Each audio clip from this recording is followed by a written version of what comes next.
Hey guys, Brian Hewitt here from StogiaReview.com at IPCPR 2012. I'm here with the one and only Chief Hava, aka Skip Martin, aka, a lot of other stuff. Ma? Yeah, the Ma part of RoMa. Yeah, Ma. So, hey, how's the trade show been treating you?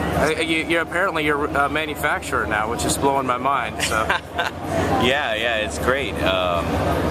And thanks for coming over. The original weasel, the original cigar weasel. I'm still waiting for my free beer, damn it. Your royalties? Yeah, that's right, and my royalties. Yeah, it's great, man. We've been real busy. We're in about 35 retailers coming into the show, and we had about 15 retailers on our list to sign up while we were here. We got about 12 of those 15 so far.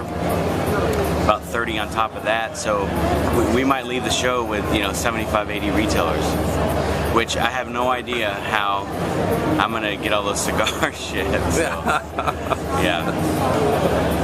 Well, first sell them, and then you can make them, right? That's easy, right? Yeah, they're all made. We know all the cigars they're going to be shipping over the next 5 or 6 months, so it's just a matter of doing the math and figuring out, are they going to ship in February or April or whatever? So, well, give us a little rundown and maybe a little peek of what you're selling here at the show. Sure. So, we only have a couple lines. We have the Intemperance, which comes in the Ecuador, Connecticut, the 18, and in the Brazil Alta Placa, the 21. There's 4 sizes. We have 3 of them here on display in this awesome Vanderberg ashtray that's made actually from a Canadian whiskey barrel. Oh, I didn't even see that. That's an actual ashtray. Oh yeah, I saw a picture of that out on Twitter. That's kind of badass. So it's pretty cool. Out of is a bourbon barrel, is that right? Canadian whiskey barrel. Canadian whiskey barrel. Which is more apropos for Prohibition. So that's true. Yes, yeah, clever. My favorite Canadian, Eddie. So then we got the Cro-Magnon and the Aquitaine. A lot of people are familiar with the Cro-Magnon. This year at the show, our new product is the Aquitaine, which we're actually debuting at the Chattanooga Tweeta on the 23rd. So that's broadleaf Connecticut from U.S. broadleaf Maduro, Connecticut, and Ecuador Habano, which is a real high priming Ligero Habano. It's great texture. It's just a great cigar. And then we have a couple of fun things we've been handing out. We've been making the Atlatl, the Lanceros in both, and the Slobberknockers. So we've had a great show. Been busy. You're the kind of guy who watches the industry closely. Have you noticed any trends in the show so far? Like in the cigar industry? Yeah, in the cigar industry. Any trends? I got this question earlier. Yeah, I think the big trend in the cigar business is ponytails.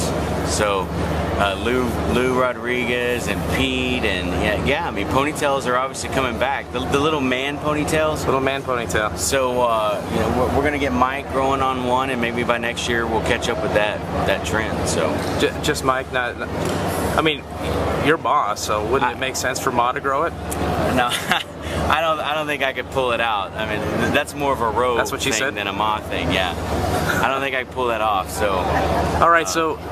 I know a lot of people have heard about it, but tell us a little bit about the Intemperance movement, because it's all very cryptic and almost Illuminati-esque, and I have some ideas of what it means. I kind of think I get it, but explain it to me like I'm a dummy. Someone earlier said all of our branding is like the Rominci code. Yeah, Rominci code. Yeah. So, yeah, it's really not. It's just meant to have a little depth to it. So, the snake, the serpent in the tree originally comes from the Bible. But the temperance movement kind of co-opted that symbolism for the temperance movement to indicate that that the anti-drinking movement, tobacco and alcohol were evil. So that's where that comes from, and then the Cro-Magnon obviously comes from kind of the tribal nature of the cigar culture. So. There's a little more to everything, that's kind of part of the deal is if people are interested in our cigars, they can kind of start reading and looking into things and figuring things out. Even our RoMa craft symbol has some symbolism to it that if you're a Catholic, you might get it a little bit. So you're like a Templar or something like that? Templar, no. Yeah. No. So what do you think about bloggers at the IPCPR? Well, first of all, I don't think most of you guys are bloggers. There's a few people who blog, but I think most of you guys, a better descriptor is new media. And I mean, as you know, our whole brand was kind of just completely developed out of social media. We sold. It's true. I mean, we sold over 100,000 cigars last year just off of Twitter. So that's impressive. 100,000. Yeah. I mean, so everybody likes to say that the La Aurora Lancero was the first Twitter cigar, but I think we're probably the first Twitter cigar company. Yeah, the first Twitter cigar brand and company. Yeah, Right. exactly. Right. Exactly. And really, I never have viewed Twitter as a marketing tool. I've always used it as a tool to engage people. And a tool to rap with, as I've noticed. Yeah. I mean, I'm old school hip hop. Yeah. So, yeah. That's our next cigar. Old school hip hop? The notorious SKIP. Nice. Yeah. So, but I mean, like, you guys do such a good job of covering the industry. I can think of 5 or 6 off the top of my head that I think do a great job. Stogie Review is definitely one of them.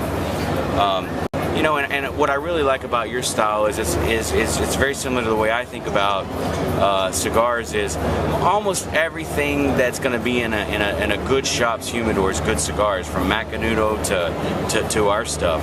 And really, it's good tobacco. It's well aged. It's fermented properly. It's well constructed, and it just may not be your flavor profile. This year we brought our some beer from Austin, the Jester King beer, and I think it's a good analogy that if you're a Bud Light drinker or even a Shiner drinker, or whatever, you're not gonna like Black Metal Stout. Dogfish 90-minute IPA may taste like shit to you, but it doesn't mean that it's a bad beer. In fact, people who know will know that that's a magnificent beer.